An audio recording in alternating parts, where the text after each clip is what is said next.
დაკავებებს ელოდებით, იმიტომ რომ ეს აქციები ხო არ გაჩერდება. ჩვენ ხო არ ვაპირებთ არავინ გაჩერებას. ეს აქციები სურვილის შემთხვევაშიც შეუძლებელია ვინმემ გააჩეროს. იმიტომ ეს არ არის აქცია, ეს არ არის დემონსტრაცია, ეს არ არის მიტინგი, ეს არის თავისუფლების ფორუმია. სადაც ამ თავისუფლებისთვის ფორუმში იღებს მონაწილეობას თავისუფლების მოყვარე ადამიანები.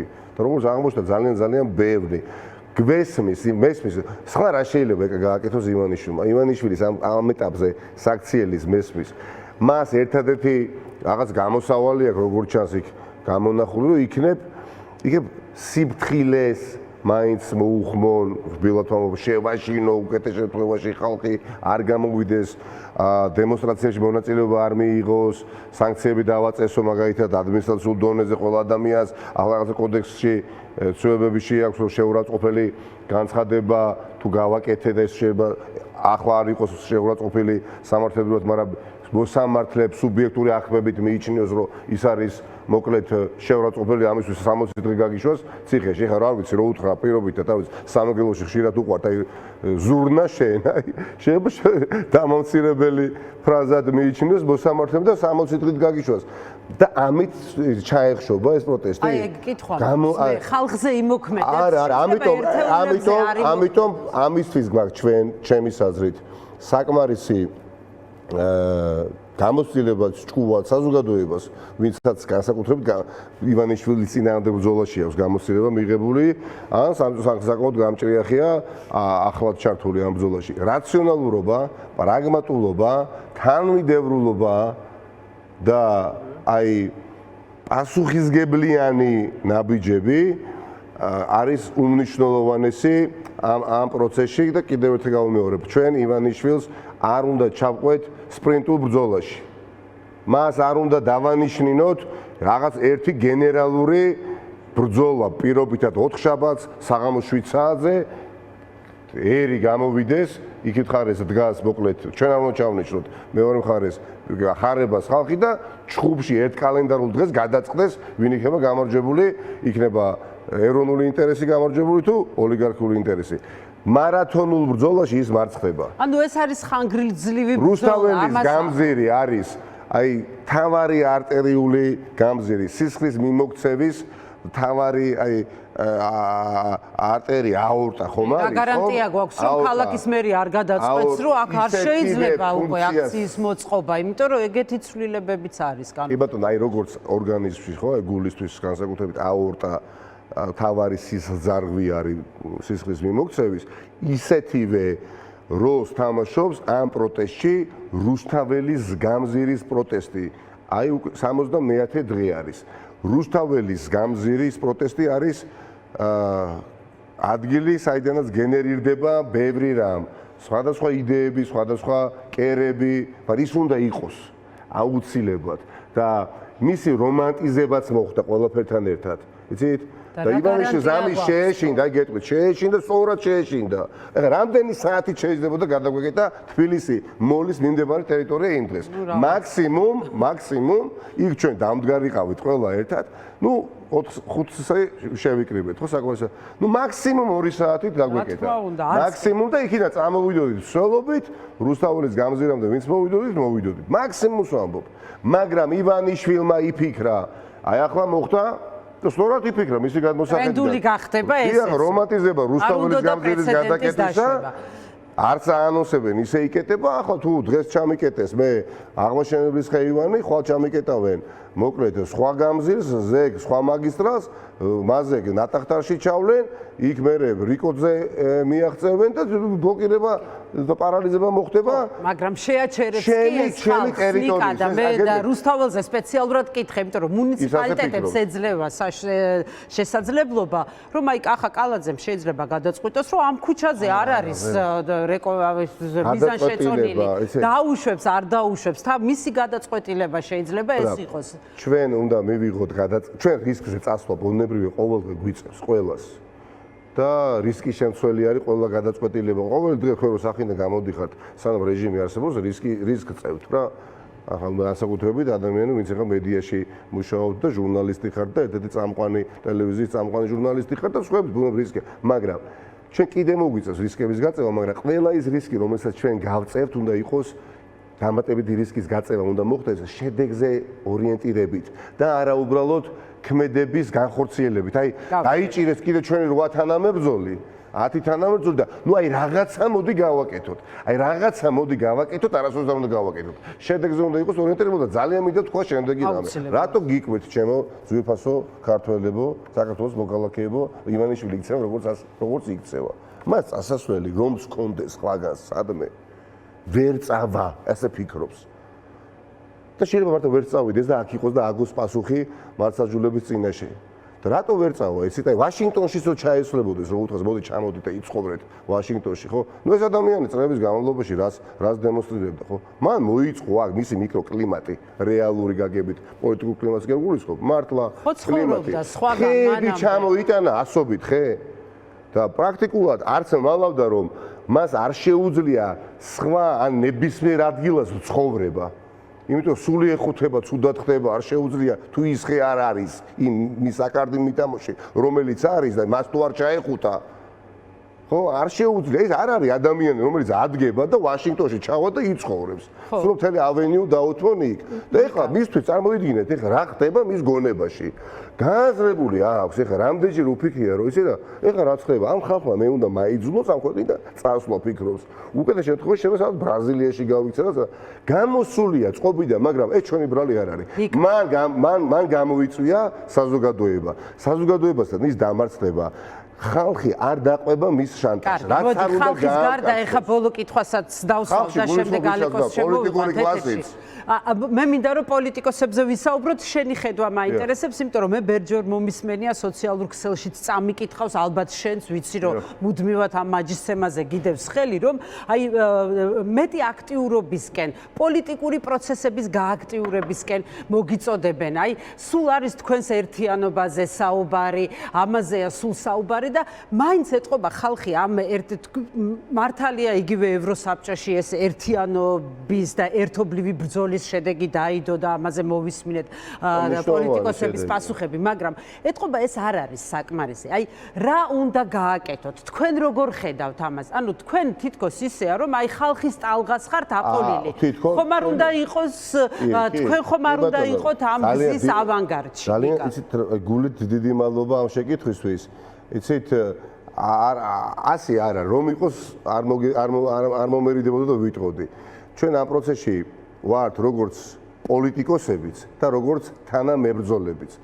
მე წაგე თქვენი გადაცემის შემდეგი სტუმარი და ბევრი და ბევრი ვინც აქ მოდის, ხო? ერთხელ მაინც არის დაპატიმრებული და კიდე ბევრჯერ ვიქნებით, როგორც სანამ ეს რეჟიმი არის. ანუ ამ შემთხვევაში ვართ როგორც თანამებრძოლები ყველა იმ ადამიანის, ვინც ქუჩაში გამოდის.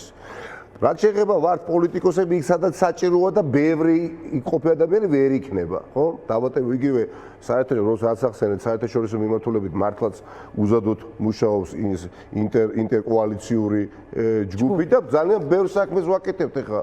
ძალიან ბევრ საქმეს ვაკეთებთ დაწყებული იქიდან რომ პარლამენტში არ შესვლა განხორციელდა გაგრძელებული დელეგიტიმაციის პროცესის რომელიც გრძელდება და გრძელდება. შეიძლება კიდევ უფრო მეტად აქტიურობა, აი აქ მინდა ვთქვა 30 წამით, თუ შეიძლება. აქ სიფრთხილეა საჭირო. შეიძლება. მაგრამ ზომიერება დასაცავი. პირდაპირ მე გეუბნებით ამას, როგორც საკუთარ ტყავზე გამოცდილი ადამიანი მახსოვს 2019 წლის 20 ივნისი. ახლა ხო ნაწილი, პატარა ნაწილი საზოგადოების მცირე ნაწილია, რომელიც ამბობს მეც მოვითხოვთ, აი შეტევაზე გადასვლას მოვითხოვთ პოლიტიკოსების მხრიდან, საკუთარი ამორჩევლების გვერდით დაყენებით. ძალიან ბევრი ჩვენი ამორჩეველი დგას თუ არა ყველა რუსთაველის გამზირზე, სხვა კოალიციებისთვის დაჭერილი ხა, ხო? მაგრამ ნახეთ, მე ამავე დროს იცით რას ვგრძნობ? რომ არ შეიძლება ჩვენ გავხდეთ არა იმით რომ არ შეგვიძლია დომინანტები იმდენად რამდენადაც ერთ ჯგუფს უნდა. არ შეიძლება შენ სხვისი სიცოცხლე, სხვისი ჯანმრთელობა პასუხისგებლობის ქვეშ აიღო. დიახაც აიღო, წახვიდე პოლიტიკურ არა, პრაქტიკულად ფიზიკურ შეტევაზე. მე დაარწმუნებული ვარ აი ამავე წიაღში. რომ რასაც ოპოზიციურად განწყობილი საზოგადოება ქვია, გამოჩნდებიან მორალური პოლიციელები, რომლებიც დაგმობენ მაგალითად ნიკა მელიაზე ზედმეტ აქტიურობას, ალეკო ელისაშვილის ზედმეტ აქტიურობას. არა ყოფილა ეს და აი რატომ გავრისკეთ და ჩვენ სახსავალთები გამოვედით და მოქალაქეები დაშავდნენ. 2019 წლის 20 ივნისს მე ეს ვიგემე საკუთარ ტყავზე. ამიტომ მე ვფიქრობ, რომ პასუხისგებლობები აქ არის გადანაწილებული, ჰორიზონტალური მართვა არის ამოქმედებული და ეს არის უნიკალურობა ამ პროცესის და როცა იქნება უფრო მეტი რისკის გაწევის არათუ შესაძლებლობა, არამედ პრაგმატული ნაბიჯი იქნება ეს რისკის გაწევა პოლიტიკური კლასის მხრიდან ქუჩაში მდგომი პოლიტიკური კლასის მხრიდან, ამას არც ერთი ჩვენგანი არ გავექცევით. მაგრამ როდესაც რაღაც ნაწილს სურს სწრაფი დამარცხება ივანიშვილის, ეს ივანიშვილის სწრაფი დამარცხება ამ წუთას უნდა გულისხმობდეს, მე ასე მესმის, ვინც ამას ამბობს, რომ ქუჩაში მეტად იჩხუბეთ. ხო, გავიგეთ. ხომ? ქუჩაში მეტად ჩხუბი ნიშნავს შეტევაზე გადასვლას ჩხუბითვე. იმიტომ ჩვენ ახ პოლიტიკას ვერ ვაკეთებთ, იმიტომ რომ იქიდან მეორე მხარე შენი ვიზავი. პოლიტიკური კატეგორიები არ თუ არ აი ასეთი ბრძოლის ფორმით მივახცევთ შედეგს, ახალი არჩევნები დაინიშნება ასეთი ფრთხილი და ზომიერი ბრძოლით. ფრთხილია როგორ არის? ფრთხილი არ არის, უბრალოდ არის ვაბანგზე წასვლის დრო. ან არის, ან არ არის. თუ ეს ნაწილი რომელთაც თქვენ გულისხმობთ საზოგადოების, ვინც მოუწოდებს ოპოზიციურ პარტიების პოლიტიკოსებს, ვინც ამ პროტესტში ჩართულია აქტიურად. ხო, პოლიტიკურ პროცესზეა საუბარი და არა იმაზე, რომ წადით ეხლა და შეასკრებთ კაცო ამაზე, არ აკლებთ მაგას.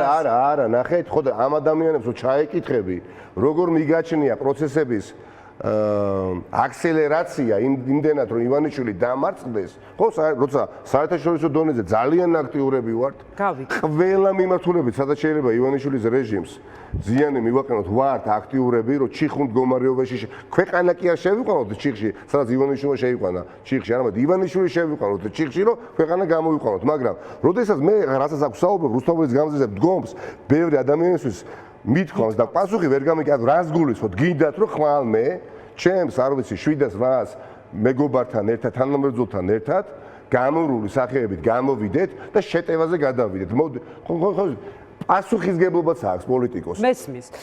გავიგე, ბოლოკითხვას დაგისვავ და მოკლედ მიპასუხე და დაგემშვიდობები ალეკო გველოდება უკვე. დაიცალოს რაციონალურობისგან, პრაგმატულობისგან და თანმიმდევრულობისგან პოლიტიკური კლასი. არ შეიძლება ეს, იცით? სხვა ჯგუფებიც არის საზოგადოების, რომლებიც შენ მოყვებიან იმ არჩეული სტრატეგიით და გეგმით, რომელსაც შენ ანვითარებ ახლა.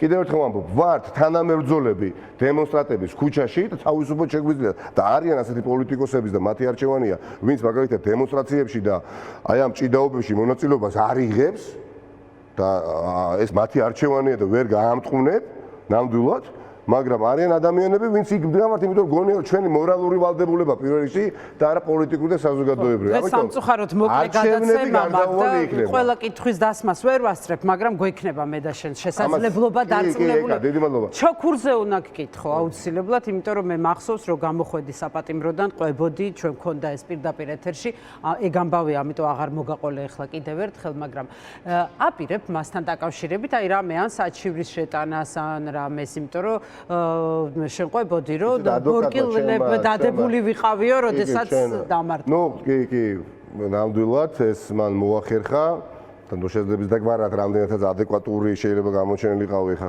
ხელბოკეთ დადებული, რა თქმა უნდა, მქონდა რეაგირება. ჩემი ადვოკატი მეგობარი ფიქრობს, რომ მიუხედავად ამ რეჟიმისა მაინც რაღაცა პროცედურა დაძრას, წინ წაიგდოს საქმე მომდევნო პერიოდისთვის, ის ამას აპირებს.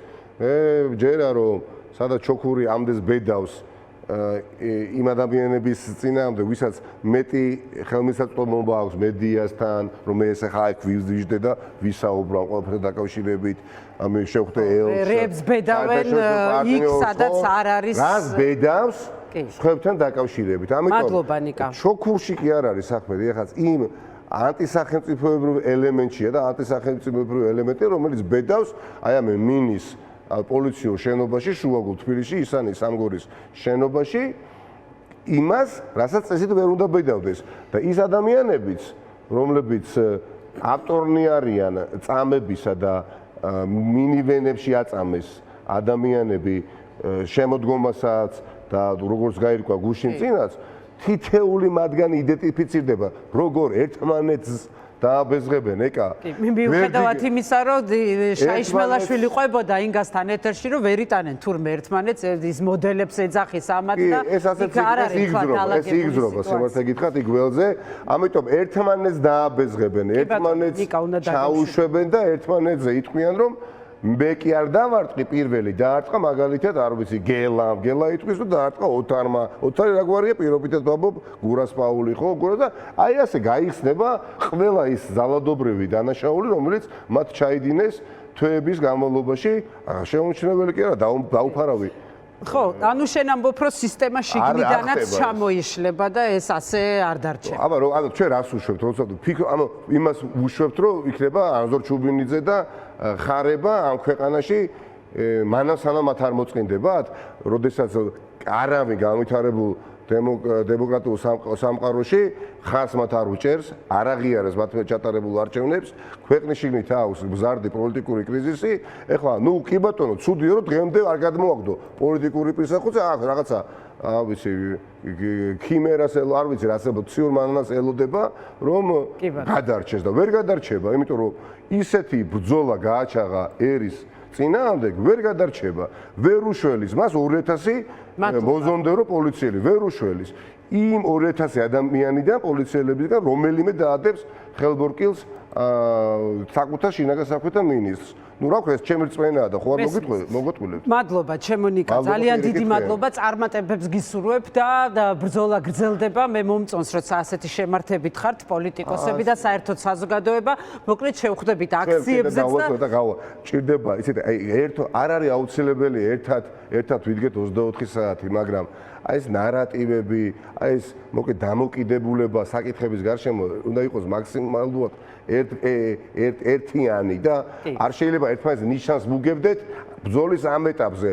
რა გვაქვს გასაყოფი ხახდო, მოვიპოვოთ ის მომავალი, არჩევნები ჩავანიშნინოთ, ვისაც უნდა დააფუძნოს პარტია და როგორ მინდა იცით, არიან ადამიანი, ვოცნებობ დამარცხდეს ივანიშვილი და ადამიანები, რომლებიც ავლენენ ამბიციებს, რომ პოლიტიკური პარტია დააფუძნონ, მაგრამ ჯერ არ აქვს ეს გამოცდილება, ერთი სული მაქვს, რომ დააარსონ, არჩევნებში შემოვიდნენ და ნახონ, რას ნიშნავს ეს ყველაფერი. ნახონ, სად ზამთრობენ კიბორჩხალები, გესმით? დემოკრატიულ გარემოში. დიდი მადლობა.